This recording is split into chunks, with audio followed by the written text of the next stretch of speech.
The Brian and Kenzie Show. On Q 101. The red light means it's on, Chris. Red light. I would assume that. Yeah, that's what the red light means. Okay. Thank you. Color-coded.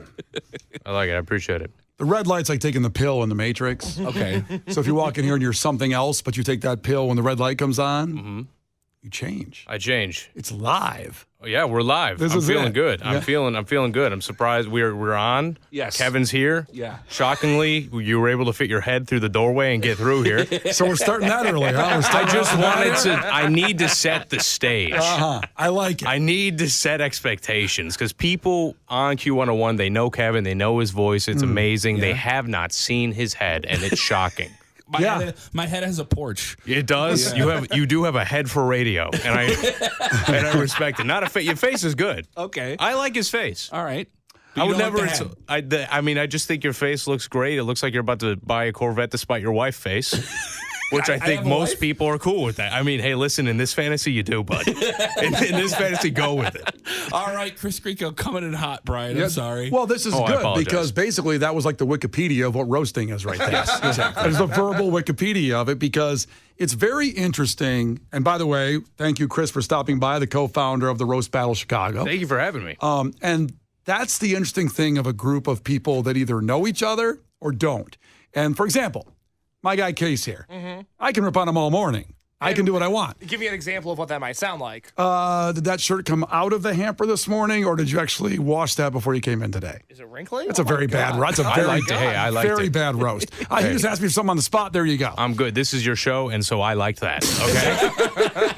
Okay. We should bring you around more. Big fan. I love it. I would never make fun of Case or his mustache. I would never do that. There's nothing to make fun of. There's nothing to make. It's a perfect Daniel Radcliffe impression. I like it. I'm sure you've gotten it a lot. He's a handsome guy. You can't even make fun of him. He looks British great. accent, very sexy. Very sexy. He's like a Gen Z Pringles guy over here. He does. Yeah, he does look like a woke Pringles can. You know what? I'm just going to sit back. This is good. I'm kidding. And also the best radio of all, doing visual gags. Well, yeah, I appreciate you having me here, man. What a great studio. Like I said, when you have people that maybe come in on the outside, and just in general in society, if someone rips on your friend and you don't know them, hey, I can rip on him. You can't rip on him. That's my friend. That's I right. hurt his feelings. You don't hurt his feelings. That's right. That's my job. Yeah. But that's what in roasting in a battle situation. You have to take that thing that you do to your friends and up it, like put steroids on it. A little bit. Because it's a one-upper of the community that you guys are in, and that's what brings the comedy and the fun. For sure, and everyone wants it. I think there's a big misconception where it's like, oh, this is a very offensive show, and it's going to be bad. But it's like everyone that's there wants to be there. You know what I mean? They want it. They want to have fun with it, and it's basically like almost a joke writing showcase more than anything else. So.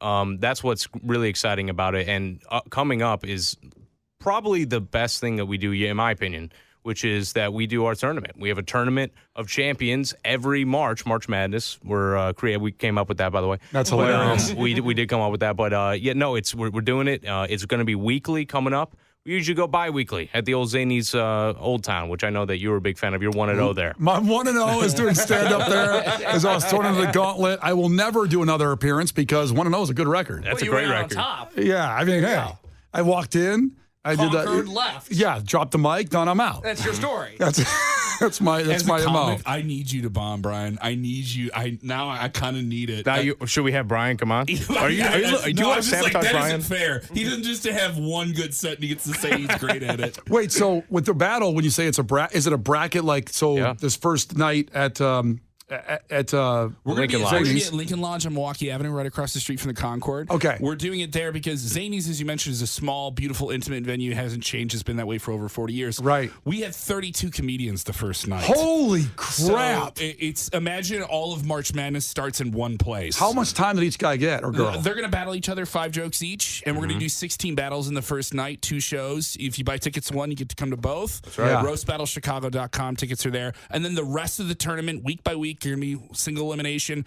and we'll have non-tournament, like people that are our regular top dogs will also be doing the tournament too and popping in and out of there, and maybe some special guests will pop in too. And sure. So, if somebody's at ZANIES, there's a good chance maybe they stop in on our show. I don't know. I can't guarantee it. This is an interesting thing I'm thinking about. So you got the 32 on the first night with 5 jokes. They know who they're playing against, if Yes. you will. Yes. Now, do they advance that night to not know who they might hit up next? No, they go the next week. That would We be give them a deadly. week. That would be deadly. They did that on Comedy Central when they did Roast Battle. They had to find out that night. See, oh They had my to find God. out that night and write jokes like backstage, figure out what they were going to do. That's epic. Yeah, no, it's shocking. It's a shocking scenario. We are kinder here in Chicago. Yeah, and then when you get to the final, it's like a half an hour. It's just two guys going at it for a half an hour. But it's better, really, like I said, in your situation, you know you're going to get the A game. If they have time to go home and sit and think about the person and marinate, like Tom Brady used to say, like, I had to think, what'd he say about me? Yeah. To get angry about the person. Jordan used to do that, too. Absolutely. That's what you guys are doing. You do your research. You find out their dark secrets.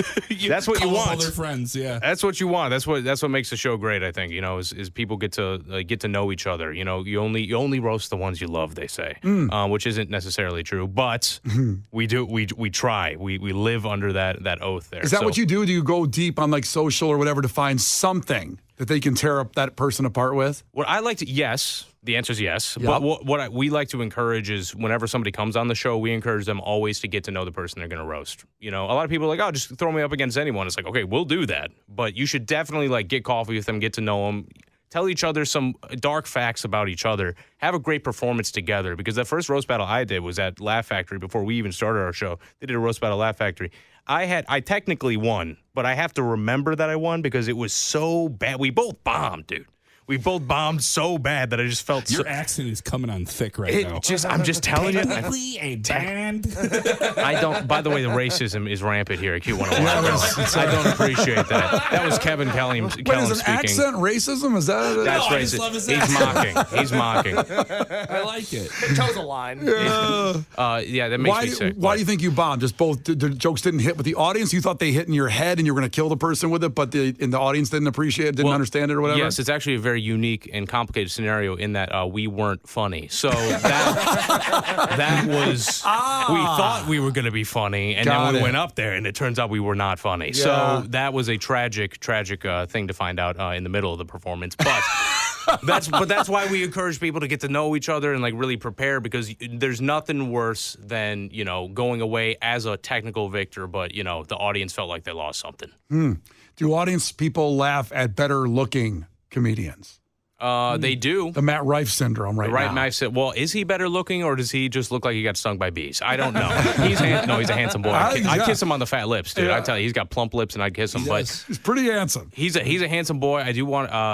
People laugh, right? He's a huge comic. Yeah. I mean, he's selling out stadiums, I think, right? He's opening in stadiums. He's selling out He's doing theaters. Chicago theaters, 8 shows. Yeah, 8 it's ridiculous. shows after just like really, I'm not overnight success because no one's really that, but I mean it's pretty fast his rise after all he did, and then TikTok, and then boom, then he's with the riffing with the crowd, and then all of a sudden now 8 Chicago theater shows. Yeah. That's the United Center. It's more than the United Center. I think that answers the question. People laugh at the pretty boys. I mean, he's a handsome boy. They laugh at him. I will say in a roast battle handsome. scenario. Thank you so In a much. roast battle, Are you hitting on me, Brian? I'm about to take Brian out on a date right now. I might be roasting you. No, I'm sorry. I'm not. I'm sorry, dude. Kels, I'm stealing your boy from you. I'm sorry. We're going out. We're going on a date after here. But people laugh at him. You have less ammo to go on sometimes. Yeah. If you're just looking like like a default Tony Hawk Pro Skater like I am, character. But if with people with abnormalities, obviously there's more of a deep well to pull from. Mm-hmm. Is there any ethics at all in roasting? Is there any line? Is what I guess I'm saying. Yeah, you tell the person that you're about to do a battle with, hey, don't do this or don't do that. We want it to be fun for everybody. Have you ever done that then? Have I ever done Cross that line that they say don't cross?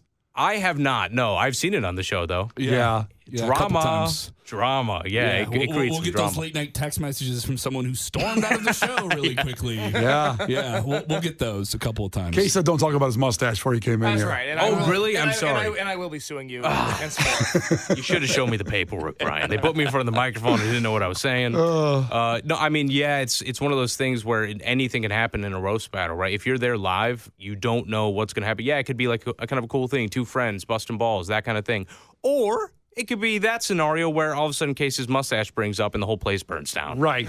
Yeah. Well, because when you get up there and let's say a couple of your jokes aren't hitting, then your brain goes, I got to do something. Yep. He told me not to talk about this, but I got this in my pocket. Yes. And then boom, you do it. Then they get pissed off, and I don't know what they do after that. Come back at you for crossing your line or whatever. Yeah, I've seen that does happen. Sometimes they go deeper, like it turns into like what is it? A shooting a work? Can you explain that in wrestling terms? In pro wrestling terminology, you're working with the person, and you're okay with however it ends. But sometimes someone shoots on you, and it's like this is legit. So someone's getting really, really serious. There's one comedian I could bring up somebody by name. Probably not, but probably not. No, I wouldn't do that. Probably. I already broke the covenant of Case's mustache. I don't want to break 2 NDAs tonight. We have 1 or 2 people that have done the show, and it seems like sometimes they definitely they're showing their teeth a little bit. Oh yeah. Sometimes people battle to like squash a beef. Sometimes people. That's kind of how roast battle started in Los Angeles, like 11 years ago. Was 2 comics like. Basically, there wasn't a roast battle that didn't really exist. There was like roasting, right? But there wasn't like a roast battle format of a show. Was that Rogan and Carlos Mencia squashing their beef on stage? That was the very first roast battle. Was Rogan and Mencia. It's so funny. The book said so. You know, we talked about things you saw on YouTube like first because it's 20 years old now. That was one of the first comedy things I saw. Yeah. Kimbo Slice fights and Yes. that. Oh, man. Kimbo Slice backyard fights. I remember how insane it was. That was a moment for comedy in a way of Rogan and Mencia on stage. It was the Comedy Store, I believe. Yeah. Yep. And then going up there and saying, hey, you steal jokes, and he explained it, and just kind of this rogue thing of going on stage like that. I don't know if, to be honest, I don't know if they were both in on it. I think that was a surprise, right? Oh, yeah. Like, It's he pretty did well that. documented. Like, I mean, he got banned for doing that. I Joe got remember banned that. from the store for doing that. But also then, you know, it's Now he's cred. back. It's cred. It is. He got the street cred. He did get the street cred I think for he it. did okay. Yeah. I mean, I think he bounced back. Couple from that. $100 million, sure. He's doing okay right now. Yeah. Just all right, you know. But that was so, like, you feel awkward at the time watching it. For sure. For the other people, you're like, ugh. I'm like kind of 100%. peering in on like a married couple's fight or whatever, you know? Yeah, and if you want to ever replicate that feeling, you should buy tickets this Thursday. How about that? Do you see that? segue? Am I a professional? Kevin, am I a professional? Yes. You work This in Thursday, radio? 2 shows. This Thursday, 2 shows at the Lincoln Lodge. So yeah, the preliminaries. I mean, what's great about it's they're my favorite shows all year because it's no fat. Usually we do stand up top, introduce the panelist. No stand up at all in these shows. It's only battles, and you're watching 16 battles per show. Which is wild. That's a ton, man. Yeah. Or 8 battles per show, 16 battles total that night. Yeah. So if you come to both shows at the Lincoln Lodge this Thursday, you get 16 battles and you get to just kind of you get all of it. You get the good and even more entertainingly, you get the bad. Yes. This is the first. This is not like this is a mixture of like really, really good people and some of that American Idol. Out there realm. So we do have a mixture of both, and we have people on the show that have toured the country. We have people who have been doing comedy for 3 or 4 months. You have some people that are outliers and different things like that, more sketch comedy people. But Chicago's the best comedy city in the world. 1,000%. We get to benefit from it. Yeah. So there you go. Like you said, the Lincoln Lodge, and then ZANIES after that on Wells. Yep. And all the information at roastbattlechicago.com. Absolutely. Yeah, and every that's week in March. Thursday in March too. So this is going to go the entire month of March. Right on. So yeah. Well, Kevin, thanks for coming in. I know you work here. Chris, thanks for coming in. You don't work here, but you could. I don't, but I'm taking applications. I need money. So thank you so much. I appreciate you having me. No problem. Thanks, guys. Appreciate it. The Brian and Kenzie Show. On Q 101.